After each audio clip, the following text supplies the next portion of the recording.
Do you think that race plays a part in wealth distribution, or either a mindset that you can't Today? or cannot? Yeah. No. You don't? No, I don't. I don't. Hey, you and I, we're proof. Why would race have anything to do with it? Put your mind to what you want to do and go for that. It's kind of like religion to me. It's a good excuse for not getting there. Where are we in the United States of America in race relations and what you see from day to day in your life? Skip, they wouldn't want to ask me that. They wouldn't want my answer to represent it because God knows I have been nothing but blessed. My whole path, these 33 years have been nothing but a blessing. I have never, never is a strong word, I've never dealt with racism, and I'm glad I didn't have to. There is a class of colored people who make a business of keeping the troubles, the wrongs, and the hardships of the Negro race before the public. Some of these people do not want the Negro to lose his grievances because they do not want to lose their jobs. There is a certain class of race problem solvers who don't want the patient to get well.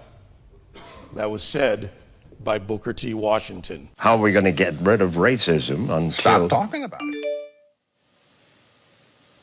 I'm going to stop calling you a white man. Yeah. And I'm going to ask you to stop calling me a black man. You know, it's frustrating to me that people take race and they make it personal. You know what I mean? Like we're at a loss in this generation. If you look at it in the 80s, Archie Bunker was a stark racist. Stark. If you don't know who Archie Bunker is, look him up. All in the Family, great show. You heard him. The Jeffersons, stark racist. Fred Sanford, stark racist. But you know what black people and white people did? They laughed. You watch 48 Hours with Eddie Murphy and Nick Nolte. Both of them hated each other because he was black and because he was white. You know what they did? They laughed. But I asked you what the racial breakdown was of your audience. Do you remember this? And you told me the only black face you could see in the whole audience was your makeup artist. I believe that's what you said, and she was in the front row, right? A lot of white kids love rap. Yes. Explain that. What does that say to you? What's the message of it? What's the bigger picture of it? I don't want to be bashed because I don't want to sound like I'm on the wrong if there is a side, but I thought that was clearly a message that there was no such thing as racism. That's what I thought that was. You know, I said, and it's probably get me in trouble, but I said to some of my colleagues recently, so I know that it's an issue, but it seems like every single day on television I'm talking about race, and it's because of the news cycle, it's in the news, but sometimes I get so tired of talking about it, I want to just go, this is over, can we move on? And if you talk about it, it exists. Right. Yeah. It's not like it exists and we refuse to talk about it, but making it a bigger issue than it needs to be is the problem we have. And right now, we are in a society where we can't have a conversation because no one's willing to listen. People are just shouting. People are just Whatever they shouting. think. People are walking down the street, hashtagging everything, but no one's listening. Using wrong examples to present an argument leads us nowhere forward. I understand the emotion, and I respect my opposition, but when you go into the areas of making false charges and living in the past, you do not address the issues of the present. And, you know, incarceration rates in America has been a problem, especially as opposed to minorities. And Roman delves into the issues around the legal system. Do you think we've made any headway in the legal system? I think it's more important to make headway in our own house.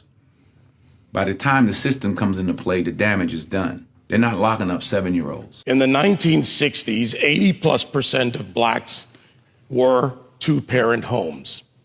Today, that is reversed completely the other way. I was in Chicago a couple of 3-4 weeks ago, and we saw these little kids on bikes with masks on the side of their head, like 5 or 6 of them. And the driver said, yeah, they're little yummies. I said, who? He said, little yummies. Look up, Google Lil Yummy. Lil Yummy was an 11-year-old murderer. Wow. And you look at his picture, you'll see the headshot of him, and he's like this. And he got murdered at 11 by a 14-year-old. Wow. Who's doing life now, and a 16-year-old. It makes no sense. You blame the system. Where was his father? No one wants to talk about perception when it comes to racial profiling. No one wants to talk about stereotypes when it comes to racial profiling. Blacks are convinced that the number one issue facing the country right now is social justice, racist white cops, discrimination, systemic racism, microaggression, whatever new word they come up with, and it's a bunch of nonsense. This is what I know. I'm a certified scuba diver. My first day of class, they told me this. When you're in shark-infested waters, everything in that water is considered a threat until proven otherwise. If it's a guppy, it could be a shark until you know it's a guppy. And I think as black men, we need to realize we're in shark-infested waters. And if we don't sit our young men down and we don't talk to them about perception, and we don't talk to them about stereotypes, we're doing them a huge disservice. It starts in the house. It starts in the home. And yeah, well, my father got locked up. Well, where was his father? Yeah. You know, like I did talk about my 3 closest friends, and they did, 15 to 25. One did 28, this and that. I was the only one of the 3 that had a father in my life, even though my parents were together. But I still had a father who was a gentle man and a good example, and they didn't. We can blame the system if we want, but they didn't lock any of us up at 7. Yeah. We were all doing enough to get locked up at 13. My parents sent me in another direction. They didn't have anybody to help them, and they kept doing what they was doing, and the system got them. So I don't. The system is rigged, but why? All the more reason not to help it. The number one problem domestically facing this country is a breakdown of the family. And President Obama said it. I didn't. A black kid, or a kid, not just a black kid, a kid raised without a dad is 5 times more likely to be poor and commit crimes, 9 times more likely to drop out of school, and 20 times more likely to end up in jail. So you're far more likely to end up in jail without having a dad than you are because of a white racist cop. Prime example, I got pulled over by the police, come over to my window, flash his light in my face, hand on my pistol. I can handle that 2 ways. I can start yelling and screaming and tell him he a racist and he don't know me. You doing this wrong. Or I can say, yes, officer, no, officer, or we done, officer. And both of them are going to have drastically different outcomes. Half the homicides in this country are committed by and against black people. Last year, there were 14,000 homicides, not talking about suicides, I'm talking about homicides. Half of them were black, 96% of them black on black of that 7,000. Where's the Black Lives Matter people on that? What happens with young black men, everything is susceptible to the question of your manhood. And what's going on in these streets ain't got nothing to do with my manhood. Interesting. If I'm gonna fight a police, I'm gonna fight him in a controlled environment, a court of law. I'm not gonna fight him on the streets. In Baltimore, where Freddie Gray was killed, Freddie Gray died in a van, I shouldn't say was killed, died in a van. Yeah. You have a city that's 45% black. City council is 100% Democrat. The majority of city council is black. The top cop at the time was black. The number 2 cop was black. The majority of the command staff is black. The mayor is black. The AG is black. And yet here we are talking about racism. I mean, it's absurd. All cops aren't bad cops. 99% of cops are really good dudes and women. I've 99% of the people I've met that are cops are dope. I have a lot of friends that are cops. But that 1%, that's the problem. And you want to give yourself every opportunity not to end up a statistic. 965 people were shot by cops last year and killed. 4% of them were white cops shooting unarmed blacks. In Chicago in 2011, 21 people were shot and killed by cops. In 2015, there were 7. In Chicago, which is a third black, a third white, and a third Hispanic, 70% of the homicides are black on black. About 40 per month, almost 500 per year last year in Chicago, and 75% of them are unsolved. Where is the Black Lives Matter on that? The idea that a racist white cop shooting unarmed black people is a peril to black people is BS. Black History Month, you find Ridiculous. Why? You're going to relegate my history to a month? Oh, come on. What do you do with yours? Which month is White History Month? No, come on, tell me. Well, I'm Jewish. Okay, which month is Jewish History Month? There isn't one. Oh, why not? Yeah. Do you want one? No. I don't either. I don't want a Black History Month. Black history is American history. Abraham Lincoln, as my colleague said, fought a war to preserve the Union.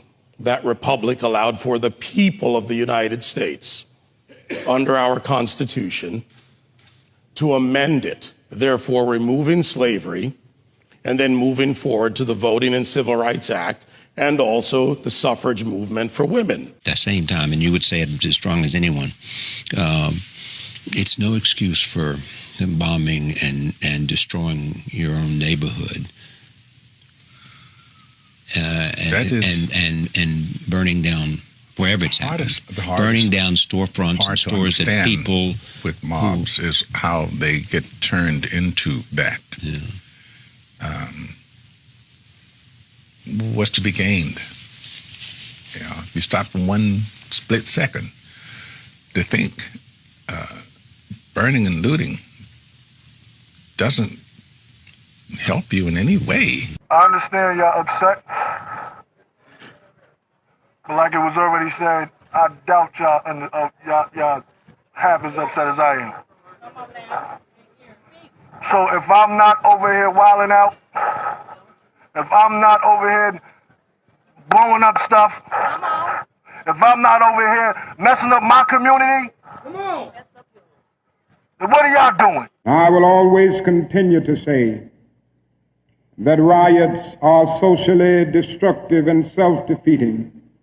I'm still convinced that non-violence is the most potent weapon available to oppress people in their struggle for freedom and justice. I feel that violence will only create more social problems than they will solve. Let's switch it up, y'all. Let's switch it up. Do this peacefully, please. My brother moved here from Houston, and I used to talk to him on the phone. He loved it here. He started driving truck. He was good. So I highly doubt. No, I don't know. I know he would not want y'all to be doing this. So I will continue to condemn riots and continue to say to my brothers and sisters that this is not the way. Continue to affirm that there is another way.